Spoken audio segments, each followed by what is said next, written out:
Good afternoon, everyone, and a very warm welcome to our webinar this afternoon in conversation with Prof Tawana Kupe.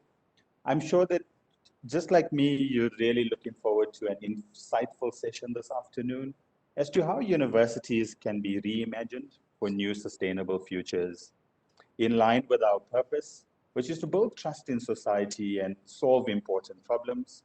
We have, over the past 2 months, specifically hosted webinars on relevant matters affecting the higher education industry and issued thought leadership in the form of our first ever Vice-Chancellor survey. And I should also add that Prof Kupe was actually the first Vice-Chancellor to respond and complete the survey. As a firm, we're really proud to be contributing to this important conversation of reimagining universities. By way of introduction, I'm Roshan Ramdhany, a partner at PwC and also the firm's education industry leader. I'll be your host and facilitator this afternoon. Before I kick off with the webinar and officially introduce Prof Kupe, I'd like to remind you that the session is being recorded and will be distributed to all attendees within the next day or two, and will also be made available on our website, so should you wish to refer back to the session later on. Should you have any questions during the session, please use the chat functionality to the right of your screen. My hope is really that the session will be an interactive one. Therefore, please raise your questions. We have a brief agenda this afternoon, and this is mainly to hear from our guest speaker and then enter into a discussion and then Q&A thereafter. Without further ado, let me introduce our guest speaker today, who has an incredibly impressive CV that I'll touch on briefly. Professor Tawana Kupe is the Vice-Chancellor and Principal of the University of Pretoria since January 2019. Time has really flown by, Prof. It seems just like yesterday you were appointed. Prof holds a BA Honours and Master's degree in English from the University of Zimbabwe and a DPhil in Media Studies from University of Oslo in Norway. Prof Kupe is the Africa co-chair of the Australia-Africa Universities Network since 2019, and also an honorary doctorate in humanities was bestowed on him by Michigan State University quite recently in December 2019. Prof Kupe has a notable publication record, having authored journal articles, books, book chapters in his main discipline, media studies and journalism. Over the years, Prof Kupe has played a key role in the establishment of select new innovative initiatives at WITS, of which the latest in 2018 was the Africa Center for the Study of the United States. He's an active member of several civil society organizations, including Amabungane Center for Investigative Journalism, and is the chairman of the board of Media Monitoring Africa since 2005. He's been a judge and convener of multiple major journalism awards in South Africa. He's also the co-chairperson of the Kifra Prize Selections Committee, coordinated by the African Institute for Mathematical Sciences in Rwanda from 2020. He serves on the board of a major private company and is a member of the Council of the International Association of Media and Communication Research and the Association of Commonwealth Universities Council. Prof Kupe is a popular invited speaker, academic expert, regular commentator on issues of media performance on radio, television, and the print media in South Africa for local and international media. He also has been a columnist for several newspapers and magazines in South Africa. Prof Kupe, welcome. Thank you for taking the time out of your busy schedule to talk to us this afternoon. And how are you keeping, Prof? No, I'm keeping well, yeah, dodging the corona. It's the game these days. Yeah, no, I'm glad you keep it safe. Now, you've recently authored a discussion document for USAF entitled Uncertain Times, Reimagining Universities for a New Sustainable Futures. And this is what's part of the conversation that we had. And as part of the introduction, the discussion paper states that universities operate in environments that are increasingly unstable, unpredictable, and competitive. The COVID-19 pandemic is the latest in a series of disruptive forces that universities have experienced in the past several decades. Digital transformation, financial crises, demand for lifelong learning, and new forms of knowledge, skills, and competencies are some of the major drivers that have made change and continuous reinvention inevitable in order for universities to remain relevant, competitive, and sustainable. Digital transformation, captured by the phenomenon commonly referred to as the Fourth Industrial Revolution, represents profound advancements in science and technology and has important implications for society, governments, business, industry, and higher education institutions. These advances, their promises, and their perils provide an overarching backdrop for reimagining the ongoing transformation of society, the future of work and professions, and the evolving role of universities as knowledge institutions. With that, Prof, I'll hand over to you. Thank you, Roshan, and thank you for this very generous invitation. I always enjoy the PwC education conferences that, of course, we can't hold this year in Cape Town because of the circumscription imposed upon us by COVID. And thank you for that introduction. It cuts some of what I wanted to say.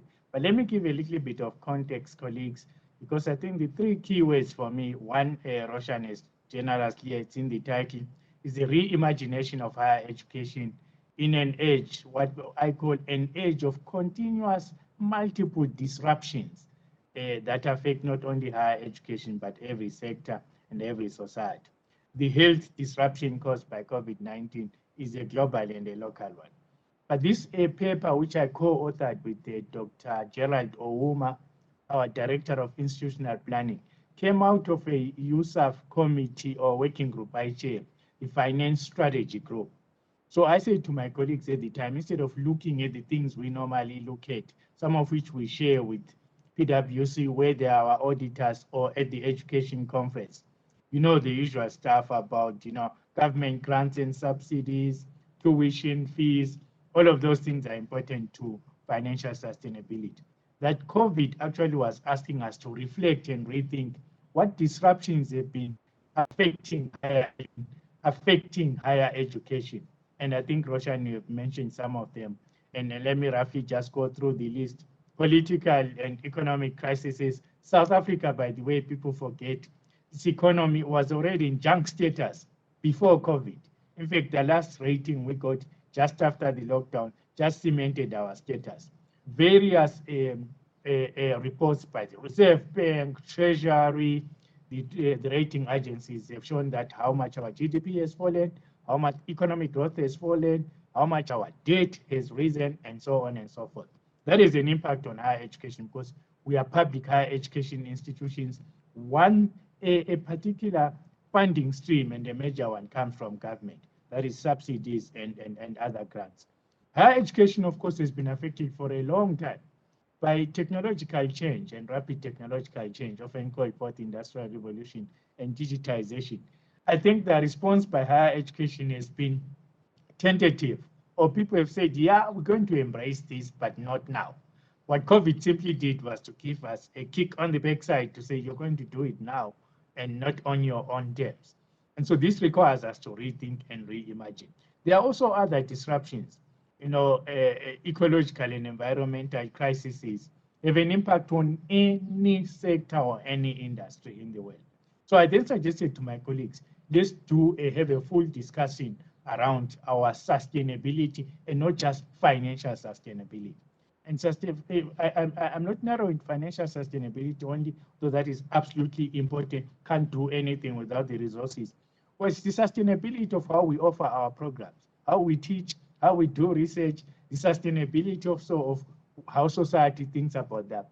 Not only the human capital we produce, but also the knowledge we produce and whether it has an impact in transforming lives, sectors, industries, and changing the world. My colleague said, write a concept paper. Then I worked with my director of planning. In the end, the concept paper became this paper called Uncertain Times. I went to present it to them. And they accepted it, and then they decided to publish it. My idea really was that it's a discussion paper, so I'm glad you called me onto it. I mean, just also speaking for myself, when COVID started as a university leader, I was, of course, very anxious, felt some sense of panic, anxiety about where things are going. But I soon settled on something I say to all my teams and student leaders. Every cloud has a silver lining, or silver linings in this case. Some people often use an expression called do not let a crisis, do not see the crisis see the opportunity in the crisis, or do not let a crisis go to waste. I partly grew up in the rural areas, then migrated to urban areas. So I like the cloud, the silver cloud, the silver lining on the dark cloud. So I presented this, and if you like, is that in that paper, you will see, I think it will be distributed afterwards. Gerald and I painted 4 scenarios about where the economy might go and the impact of the funding. 2 of the scenarios are the optimistic one. One is actually called Jive South Africa, which would presume that the COVID thing would be short-lived, and we would resume our normal lives post the short interlude of COVID. We know that is not true. We now all know that 2021 is more likely to be like what we're living through today, or worse if you see what is happening in Europe and North America. The other one is saying, well, it's fairly long, but it's soon ended, and the economy regenerates, university subsidies remain as they are, or are even increased by the government. People are able to pay fees. Remember, the impact of COVID means that many parents and students are now unable to pay our fees. They are not, especially those who lose their jobs. Some have been retrenched, lost houses, lost income, lost livelihoods. If you look at our financial statements, PwC is our external auditor for my university and many others, you will see the growth of the student debt and the provision we have to make thereof. So then the other 2 scenarios are the ones that really are closer to Armageddon. If things get worse, like they are seeming to, the economy worsens, COVID continues for a long time, there are even mass retrenchments, including in the universities, and students can't pay or afford our fees. Our enrollments will drop. If our enrollments drop, our subsidies from government drop. So it will be a double, if not a treble whammy. And so actually then, in a sense, you risk a situation where your higher education institutions go best, like companies go best.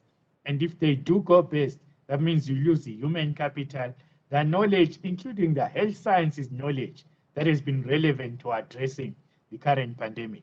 So essentially, therefore, there are 4 scenarios, 2 on the, if you like, optimistic dark side, and 2 on the optimistic side. As we know, life is never black and white. It's always somewhere in between. In that context, I say that instead of being panicked, so anxiety-stricken and depressed, we must put on our thinking heads. Change was long overdue because of the disruption, the multiple continuous disruptions. And this won't be the last pandemic, colleagues. There will be other pandemics. So I said in that context, being honest and not just blaming it on COVID only, you must actually say this is a moment of truth, a moment of awakening where you think forward. So how do you actually think forward? I think you must start off with a statement I will adapt from some clever person who, I think it was a poet or a writer, who was talking about themselves, and I would substitute the person for the universities. The rumors of the death of the university are greatly exaggerated. However, they will become true if universities do not rethink, reimagine, and reposition themselves. And how should they do that? First, I think let's start with the teaching and learning. I think it is outmoded that universities could continue and will not be sustainable, that universities could continue with purely contact in-person learning, people sitting in lecture rooms, seminar rooms with lecturers physically present. Some universities, including particularly ours, UP, was no longer using that mode anyway. We're using a hybrid mode, which we posit in the paper as the future. Right now, what we're doing is online teaching, which by and large, in general, higher education was not fully embracing. But I will also say, as I go on and we say in the paper, we're not also advocating for 100% online teaching and learning for everything. What we're doing now is remote emergency teaching and learning, which was forced upon us by the pandemic. So when things get back to even keel, I'm not saying return to normal, there's nothing like return to normal. Or post-COVID also, what does that mean? When the pandemic is under control, when perhaps there are vaccines and we can live with the virus without it being a threat to everything, we should actually then now think about what modes of teaching will we actually adopt to take advantage of the digital disruptions and technologies that we're developing anyway, and some of us were experimenting with. So we argue that hybrid teaching and learning is the future. So hybrid teaching and learning will mean that you combine both contact and online learning. We do it already at UP. Before class, students have to go online. In-class online resources are used even if they are there in person, and post-class they have to return and even post assignments. We argue that that is the future, especially for undergraduate students. Contact learning is very important. Learning is not just sitting in front of technologies or standing in front of technologies or sitting and delivering things to faceless, nameless people who are just participants with numbers or names. Actually, education is a social dimension, and there's an engagement dimension, there's a collaborative dimension, there's an emotional intelligence dimension, there's a cultural sensitivity and diversity, and that can only be done in contact, in person. So by and large, most undergraduate courses should be taught in that hybrid mode. Some, by the way, in a mix of a degree, some could be taught 100% online, but that same student has advantage of other courses where there is. So you have to determine which ones are appropriate. As you go into the postgrad and higher you go, and the purposes for working people, for example, 100% online may be appropriate. A person already has an undergraduate degree, a diploma, and so on, where they contact education. That might be useful because it helps with professional continuing education and lifelong learning, and that person has people they interact with at work and so on, even if the work might be arranged remotely as well, because the future of work also includes remote learning, online working, and also collaborative events around online and digital platforms. So at UP, for example, the way we're thinking about it is that there will be contact teaching, there will be hybrid teaching, there will be online teaching. So we can have a bouquet of programs called UP Online, UP Hybrid, and perhaps a UP Contact, although contact 100% will become something of the past. So we should reimagine that way. That requires a lot of investment financially, so the financial sustainability is important, and we need government to come to the party. I must say that the ministers 2-3 days ago released a paper about infrastructure grants, which include grants for digital transformation. I think that is actually very progressive, because there are universities that are not as fortunate as UP that couldn't go online like we did after that. We still have to address also the consumer side or the student side. What to do with students who do not have Wi-Fi at home, connectivity, laptops, or any devices? Those students will need to be supported through NEFSAS and other means and so on and so forth. We need to look at the whole value chain. Does the institution have the infrastructure? Does the institution have the training for the people to teach online? You can't simply say because you operate a smartphone or a laptop, you are able to teach online. There are design principles that are appropriate to online, and those assessment designs. All of that requires serious capital investment. And also on the student side, there is a capital investment from the family or from the funder and so on. So the future is hybrid, if you like. That is the reimagined and repositioning. Then research also will be affected by the same. Some research requires contact. Field research, students who deal with research that has to do with plants, animals, even in health sciences, touching human bodies. You have to touch a body at some point to treat them. But there are certain things that can be done through virtual labs, simulations, online, and so on. Again, you'd have to rethink how you design the course and so on. So research, the way we do research and what we do on research with research will be important. But all of this is very nice. Okay, we can produce digitally savvy people who know what excellent accountants, auditors, engineers, teachers. But the question we have to ask as universities, that's one of the big rethinks, reimagine, and reposition is, what is a value add beyond just people getting degrees and the research we do and the accolades we give each other? Research is an impact on society, but so far it's not very visible, and most people don't understand it. People think about the university, they think degrees and then education, but universities do much more and should do much more. So impact on society, greater societal impact is what.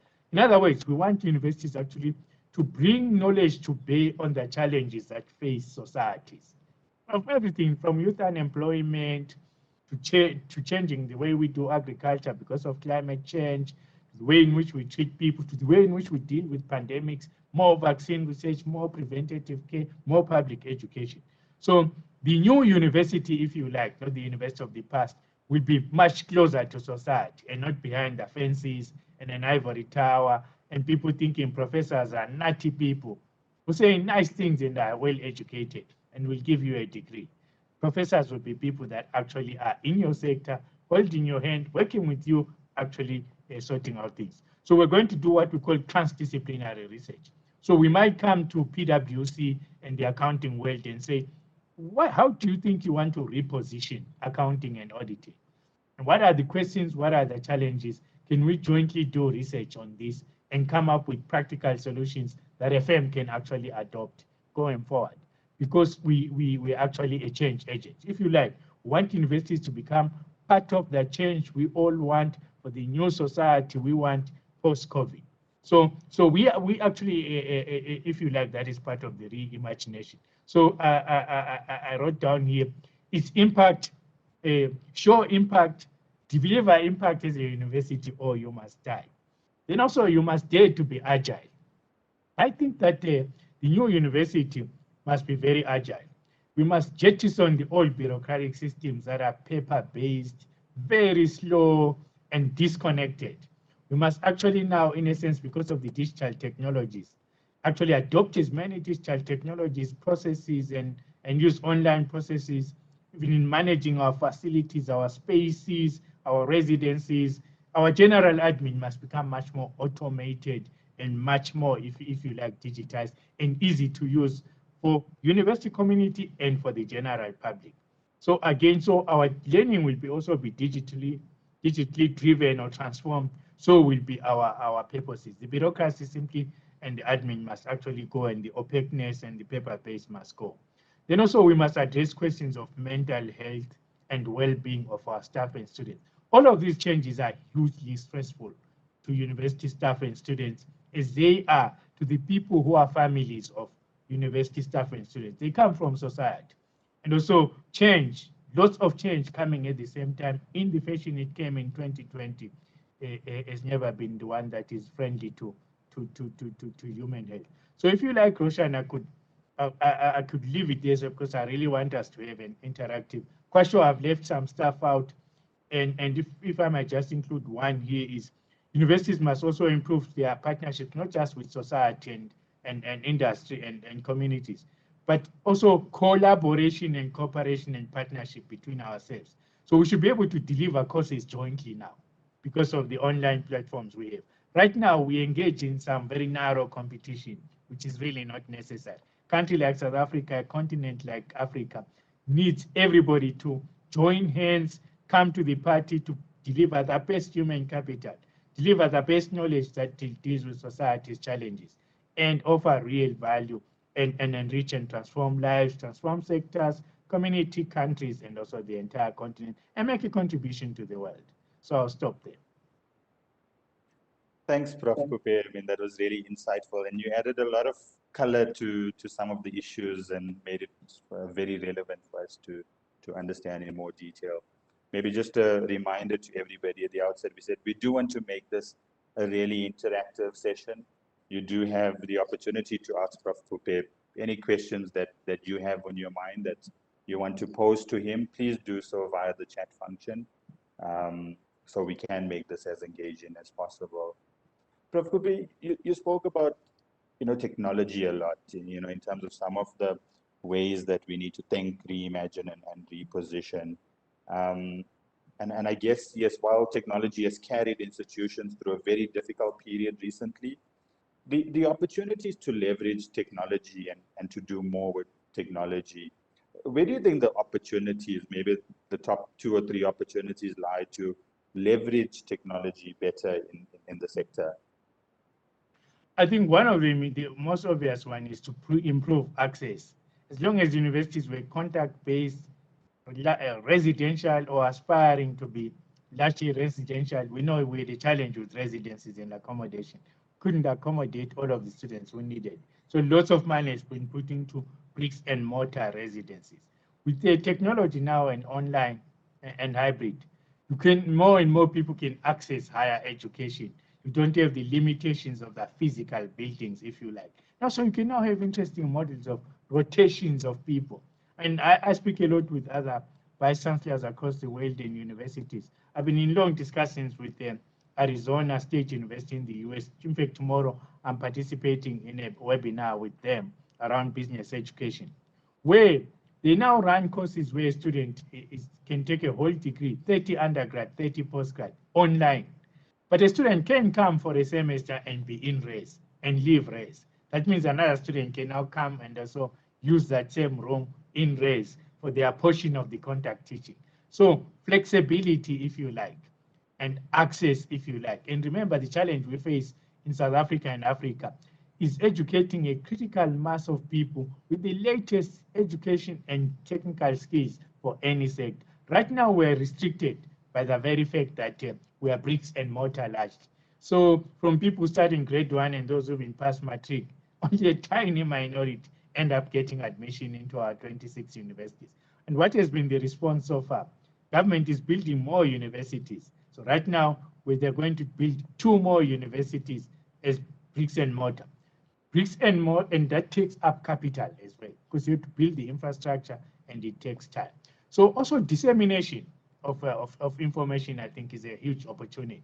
With digital platforms and including social media, academics are not good at disseminating the knowledge they have. Our knowledge is enclosed in brick and mortar libraries and in journals and in things that are behind paywalls and so forth.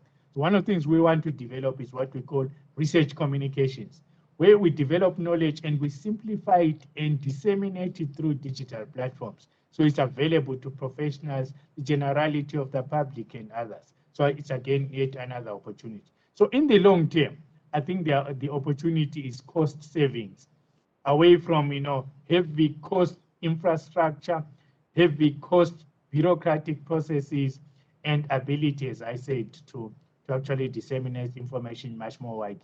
Look at people who spread fake news. They've seen an opportunity to spread fake news using digital platforms and technology, and they're doing it fairly effectively. There's one guy with an interesting hairstyle in a country called America. He's busy refusing that he lost an election, and he has millions of people who believe him. And because he sends Twitter messages to them saying, I won, they cheated me. Very interesting that play out in the US at the moment. Prof, you mentioned, dissemination of information. I think the pandemic definitely enhancing the role of universities, the strategic position, contribution to society, especially in the areas of research, clinical trials, and advancing medicine in the space. So if anything, it's highlighted the importance of institutions. Yeah, absolutely. If you compare previous pandemics or health crises, Ebola is a great example. I can tell you that the difference between then and now is the extent to which African universities came to the party, not just South African universities. I once did a couple of interviews on South African TV and on the BBC, and I had looked at what my colleagues were doing. In HUP alone, we have 30 COVID-related health from doing research on quick tests on COVID, which are very important for actually checking whether people have been infected, and also community outreach. And universities have been manufacturing sanitizers, manufacturing PPE equipment that is much more affordable. Ventilators were in shortage globally and could not be moved globally because of lockdowns. But many universities have actually produced a ventilator-like equipment working with industry. So the one thing that universities have demonstrated with this pandemic is that it makes a difference to have universities that can translate their knowledge into practical interventions to save lives and actually to improve healthcare systems. So that's that is unprecedented in the history of the continent. That is why their financial sustainability and their broader sustainability is very important. So this is not the time to disinvest in universities. Although I say the minister sent us this infrastructure grant, it is also true that the other day, when the Minister of Finance presented a budget statement, they cut the budget of education and health in order to fund something that should never fly again. It's called SAA. And SAA did not contribute anything to fighting the pandemic, but universities did. Yes. And also, really, that is where you invest, because we could actually live without SAA and survive the pandemic. No, interesting. And this concept of financial sustainability, right? Really high on, agendas of, councils across all institutions and corporations at the moment. But, as you speak about technology and the investment in technology required, we know there's not a level playing field out there. And some of the more resourceful universities may be able to invest in technology a lot quicker and, take these sort of interventions forward. But how does, I guess, the broader sector, the less resourced universities, make this transition as they look to reinvent themselves? No, I think very important question. In that paper, Uncertain Times, when you get it, you find that at the end of it, Gerald and I said, Gerald, we must put this down. I think 12 or 13 propositions. One of these, the second proposition is that to create a reimagined higher education system in South Africa that delivers for South Africa and the continent, we must eliminate the inequalities between the institutions. And quite frankly, those universities cannot do so without a public investment, without a good chunk of public investment, but need not be public investment alone. It can also be a public-private partnership to invest in reimagining those universities, because each one of the 26 universities is vitally important to South Africa's human capital and knowledge. UP might be relatively more privileged, or UCT, or Wits, Stellenbosch, and all of those. But if the other universities were to vanish because of lack of financial sustainability, these five could not deliver the human capital that is needed on scale and the knowledge that is needed actually to transform South Africa. And it would shrink access, and will be back even, not back to 1994, backwards beyond 1994, when we need more human capital. So I think that the infrastructure grants by the government and the one the minister did, I think was quite forward-looking. Of course, the quantum won't be huge, proportionate to the challenge, if you like, given that government finances are also not what they should be. And also, it should not happen that we get infrastructure grants there, but there's huge cuts over there, because it's really just shuffling the financial deck cut, and that will not take the universities further. Thanks, Prof. And what I found interesting in the paper as well is that you also propose certain ideas around additional funding and the third stream funding concept. Maybe yes. you want to elaborate on what you think the opportunities for universities to increase their funding or their income through their own initiatives. Yeah. So clearly there's one on the teaching front and so on. You know that even applies to firms like yours, is that people want continuing education. So you got your accounting degree and auditing degree or professional exams and everything. You are now even a partner at PwC. But you might want to do now a master's or even an MBA. And so that continuing education space, continuous professional, lifelong learning, as we call it, is important, because now with online offerings, universities can actually offer packages that are flexible enough for working professionals to do and increase their income. So that's one. On the research impact side as well, universities could actually, in a sense, begin to also do contact research and research that is directed at solving problems and get some money working with others. But also, universities should approach, alumni, the private sector, philanthropic organizations, and foundations. We found, for example, at UP that when we needed computers for those of our students who couldn't go online, because that's an important element of what we're talking about here. It's very nice to talk about the digital opportunity and online education, but if people do not have the the access, if you like. I think I spoke about it earlier on, it won't work. That some foundations, the Motsepe Foundation gave various universities, including us, amounts of up to 5 million for students for us to buy computers. And they often sponsor students to come to our education. So in a context like South Africa, where we run in the public education sector, you could continue with various income streams, government funding, fees, to the extent they are affordable, and then also commercial activities of the universities, consulting and so on, and then also philanthropic gifts and donations from the private sector and others. And that way, in a sense, there is a core investment in human capital development and in the knowledge production that is transformative of our societies. Thanks for that. The other interesting aspect of the considerations and the views expressed in the paper was around a reconsideration of the findings and the proposals from the presidential commission into funding into higher education. And you made the suggestion that we perhaps need to reconsider the proposals that were made in that commission, specifically around fee-free education. Yeah, you see, I think that with free education,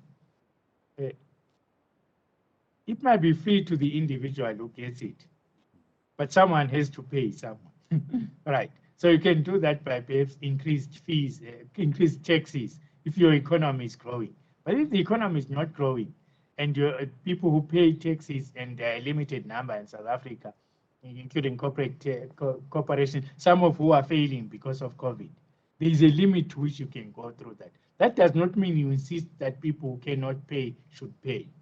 But again, so you find a much more nuanced model, if you like.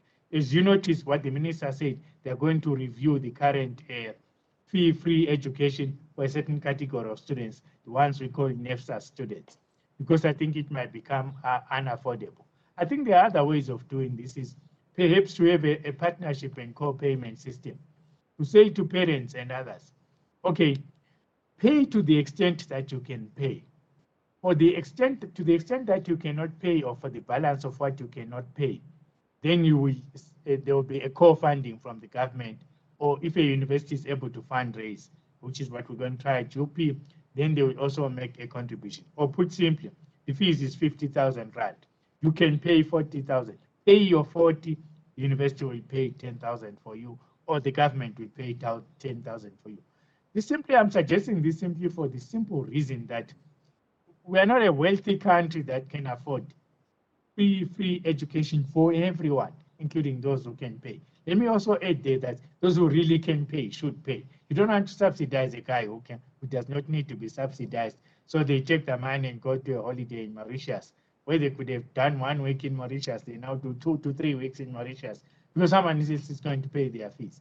So actually, a nuanced, a graduated system of co-funding of producing our human capital is very, very important in that regard. It's much more sustainable long-term in my view, but also engenders senses of responsibility about who should develop human capital and who benefits. The individual who gets a degree, by the way, often makes greater progress in life. It is always shown that higher education takes people out of poverty. Graduate unemployment is actually very low. Youth unemployment is high, but among graduates, even where there are unemployed graduates, the studies always show that it's actually quite low. Yeah, you raised an important point there, Prof, because oftentimes there's a lot of criticism, to universities, TVET colleges about not, the graduates that come out of universities are oftentimes not prepared and ready for the world of work. Maybe you want to expand on that, but that's often, the conversation of, recently when you hear stats around high unemployment rates, the conversation goes to, we're not preparing, we don't have individuals with the right skills. Yeah, no, I think legitimate criticism, but as we know, and one is not here just talking about their own university, is that it also depends on how, the quality of education provided by a university. But especially in this transitional era, where some jobs are now going to, if you like, go extinct, and new jobs are coming into being, or existing jobs are changing. What we call, and I'm quite sure your firm has done some studies around that, the future of work is a buzzword now.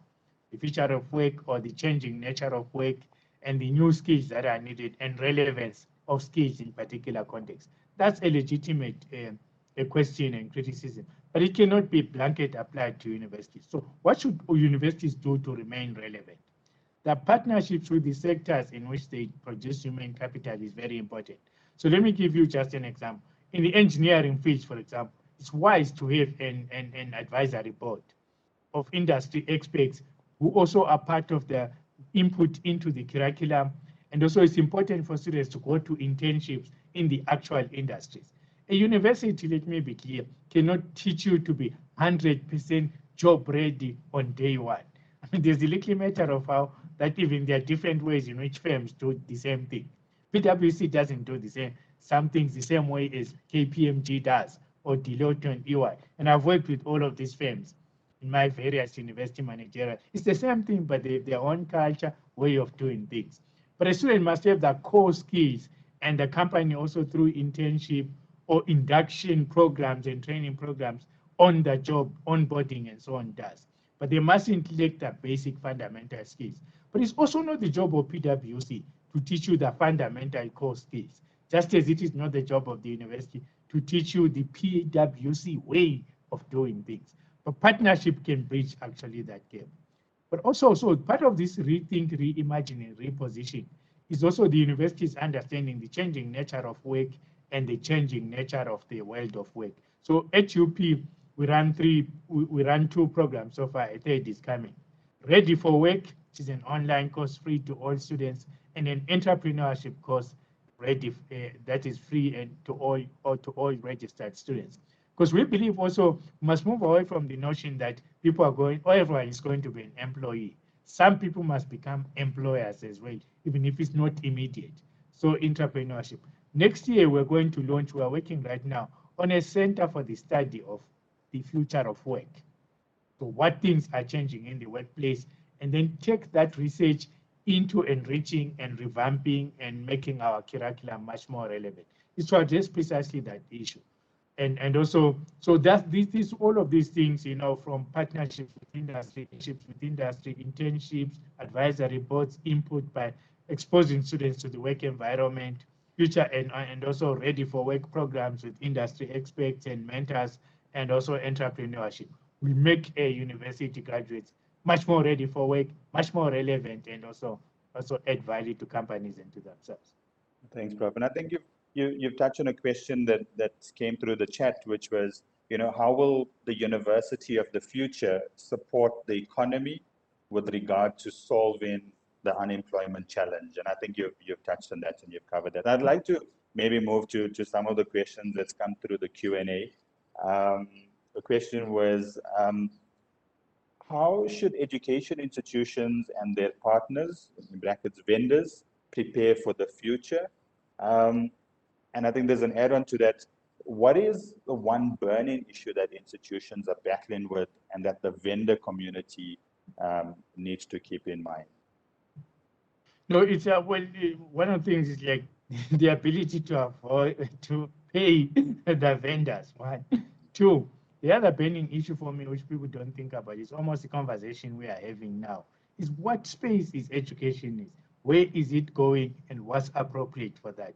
The thought leadership, if you like, and the ideas. Because often I often get lots of emails by vendors, by the way, saying we can supply you with this since you are doing teaching and online. And what the person is supplying shows they don't understand. This is not just another training bureau or training college. It's actually a university where you train in the context of ideas that cannot be taught in the workplace. So I think so a closer alignment and understanding of the nature of the business of higher education, and an understanding also of the nature of our financing and our finances, and how we can work together also for vendors to ensure that we most effectively use the resources we have, and the vendor community can also, if you like, benefit from what we do. We need vendor services, but we cannot afford anything. We're not just another very large corporation that is cash flush and so on.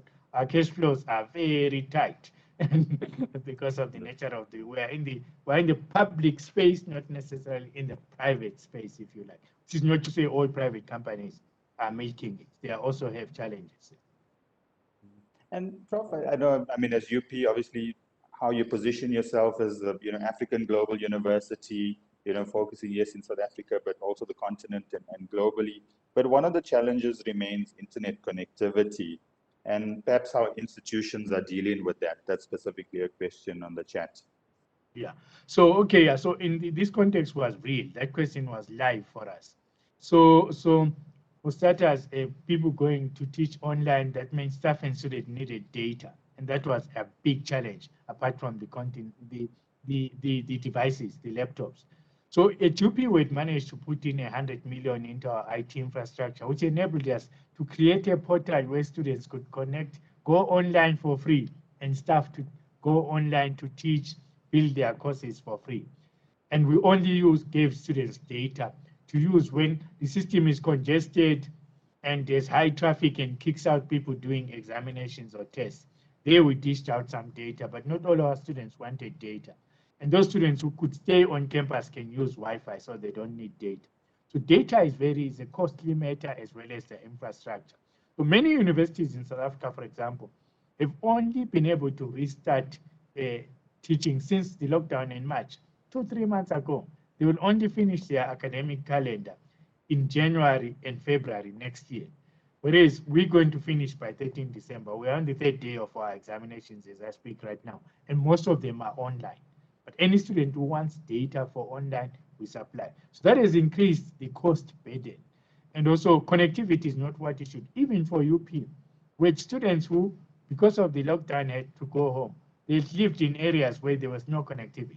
We could give them a laptop, or they had a laptop which they can use on campus, but they could not connect when they got home, right? So what we actually had to resort to traditional methods, send them a course pack and do telephone tutoring. So some of our partners gave us money for telephone tutoring. So you can imagine the differential level of resources among universities meant University X could not do what University of Pretoria could do. But even for University of Pretoria, it meant more unbudgeted costs and a strain on the cash flow and a strain on our finances. And also some of that strain on finances has hindered our ability to modernize our digital platforms and therefore improve the quality of our teaching. So internet connectivity, or the question of the digital divide, is a real question in South Africa. What is needed again is public investment to ensure all universities are connected. I mean, this conversation also, Roshan, makes me a little uncomfortable because we're talking about universities, which is the apex of the education system. If this does not happen all the way to early childhood development, primary and secondary school, where are you going to get these students? I mean, in many African countries, the whole year has been lost. They canceled the year because they didn't have the internet connectivity because of the digital divide, which is between those who are connected and those who are not. And therefore, they will not be able to supply students to the university. We run the same risk in South Africa. Or what's going to happen is that privileged schools will now send the kids to the university, but not those schools that are not privileged. And that might be a replay of the old apartheid situation, but now not on race only, but also on class lines. No, agree, Prof. That's a very important consideration. One of the aspects, I guess, and opportunities from the pandemic and the crisis has been the drive towards collaboration, international partnerships, local partnerships. And a question from Annalena was, is there a move for universities to collaborate more on the new ways of learning so that universities don't all have to offer the same online, sort of programs, resulting in more industries and skills being created through, specialization and differentiation rather than all institutions following the same programs and curriculum? Absolutely. I mean, a brilliant question. Absolutely, definitely. So one of the things I spent time since the lockdown is sitting in front of this of my screen here, discussing with my counterparts, even all the way to signing memorandums of understanding and agreements on those kinds of collaborations. So one of the WhatsApp messages I got this morning sent by one of my communication staff was a professor in the UK who wrote the following on their Twitter. It's 5:50 a.m. I'm waking up now to teach students at the University of Pretoria. I'm waking up so early because there's a 2-hour difference. So this professor has a collaboration with a professor at UP. It might be that actually at the same time that he was teaching our students, 2 hours later or 4 hours later, my guy was teaching his students in the UK on a similar course. So what one can also do is that we can now actually say, can we deliver joint courses together? So we run a course, UP Business School, which is called GIBS, Foreign Institute of Business Science, and Harvard Business School run a course for senior managers of multinationals with companies in Africa. They finished the course yesterday. It's taught by both professors from Harvard and professors from UP, and they teach it online. Before COVID, they would also do physical visits. The American guys would actually come down here and learn with the South African and African guys. So all of that is hugely possible. So it requires, as the question says, specialization, differentiation, and the mechanism for that is collaboration and partnerships. It will enrich it and globalize education much more. We still want the in-contact thing. The two things are not mutually exclusive. A course can be divided to as 80% online, 20% contact. No, agreed. And Prof, as we head closer to 5 p.m., mindful of time as well, just two final questions, one from the chat, and then I'll close off with one from my perspective. But I guess, there's been discussion around the impact, firstly, on matrics this year and what the, sort of pass rate would be and qualification criteria then for entry in university and other institutions. But what do you expect then, the question is, the impact on throughput of students in 2020 through the new normal and this hybrid teaching? And also, how do you prepare students to excel better in this new mode of learning? Okay, again, another brilliant question. So here is what we found. I think it's useful to have examples. At UP, we found this year that more students wrote exams than at the same period last year when it was hybrid, but a hybrid based on contact, if you like. And in some courses, students did 5% better than they used to do. Of course, when I say that in many platforms, people say, yes, they were copying and they were cheating. It's not so easy to do that because the way we assess online also, questions are asked in a particular way which does not lend itself to copy. But also if you copy and many people copying the same exams, there's software that detects that people are producing the same answer using the same words, word by word, comma by comma, or whatever, formula by formula. And therefore, we pursue those students and charge them. So there is a need. Implicit in that question is that there is a need to teach students how to learn online as well, to improve their capabilities. That is why the contact in a hybrid mode is also very, very important. So because the professors, the academics need training themselves to teach and assess online, and the students also need to learn how to learn online and to be assessed online. And also you need technical support staff behind that. So this is a journey and not an event. And I think it's going to improve. Then lastly, actually, I worry less about the students and even learners in matric and below, millennials and all of that. They grow up digitally savvy. I have a 4-year-old daughter. She has an iPad and it has a password, which I don't know, by the way. She actually remembers it all of the time when she wants to show me all of the games she's playing. She learns, plays quizzes, plays games, and educational stuff as well. So I imagine that at 4, I would not have been able to use that. But when I was 4, there were no iPads. I think they might not even have been computers.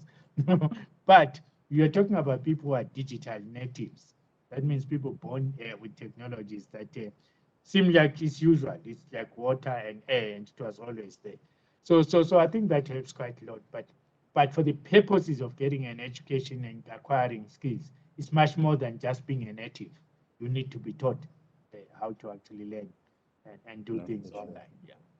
No, thanks, bro. And maybe one final question from my side before then I proceed to wrap up and close is, as you reflect on how your institution and institutions in South Africa have responded through the midst of this crisis and the opportunities here, and also maybe comparing how we fared locally to perhaps some of our global counterparts. I mean, Yeah. briefly, how would you say we fared through the midst of this crisis? Surprisingly, I think we've done relatively well. So you're quite right. I mean, even this week, I already had a webinar session with my colleagues in 3 continents. One was an American at a largely engineering university, because it was an engineering conference which we hosted online. And one was a British Vice-Chancellor from Leeds. And we had to reflect on exactly this question. It was interesting how many times people said, we experienced the same. It was the same with us. And this is what we had to do in our context. Questions of access, questions of connectivity, questions of staff and students learning how to work online, questions of staff and students being frustrated and having mental health challenges and depression for being constantly online, the phenomenon of being zoomed out or WebEx out or whatever the phrase is, or Skyped out. It's almost the same experiences.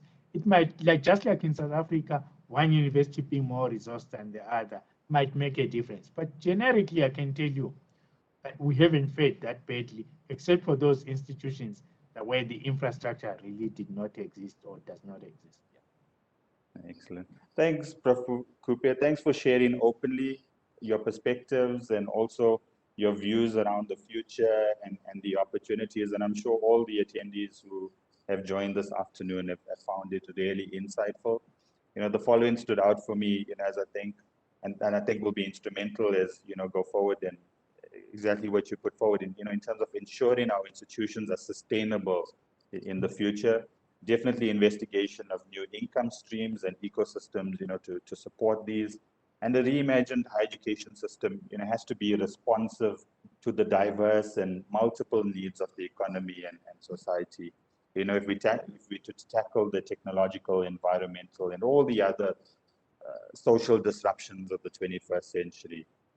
Yes, historical legacies and inequalities in the sector has to be eradicated at the same time as well. Prof. Kupe, thank you for your valuable insights, your wisdom this afternoon. It's certainly appreciated.